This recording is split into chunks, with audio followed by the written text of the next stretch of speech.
Deputy CM Pawan Kalyan ప్రస్తుతం ఢిల్లీ పర్యటనలో ఉన్నారు. తన పర్యటనలో భాగంగా పలు కీలక సమావేశాలకు ఆయన హాజరు కానున్నారు. ఏపీ రాష్ట్ర అభివృద్ధి లక్ష్యంగా కేంద్ర హోంశాఖ మంత్రి అమిత్ షా, కేంద్ర రైల్వే శాఖ మంత్రి అశ్విని వైష్ణవ్తో ప్రత్యేకంగా భేటీ కానున్నారు. తన భేటీలో భాగంగా రాష్ట్రానికి సంబంధించిన పలు పెండింగ్ ప్రాజెక్టులు, విభజన హామీల అమలు, రైల్వే కనెక్టివిటీకి సంబంధించిన అంశాలపై ప్రధానంగా చర్చించనున్నారు.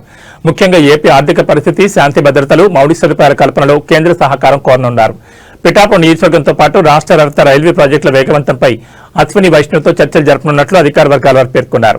రాష్ట్ర ప్రయోజనాలే పరమావధిగా సాగుతున్న ఈ పర్యటన అటు రాజకీయంగా, ఇటు అభివృద్ధి పరంగా అత్యంత ప్రాధాన్యత సంతరించుకుందని కూటమి నేతలు అంటున్నారు. కేంద్రం నుంచి ఆశించిన నిధులు, సహాయ సహకారాల సాధనలో ఈ భేటీలు కీలక పాత్ర పోషిస్తాయని విశ్లేషకులు భావిస్తున్నారు.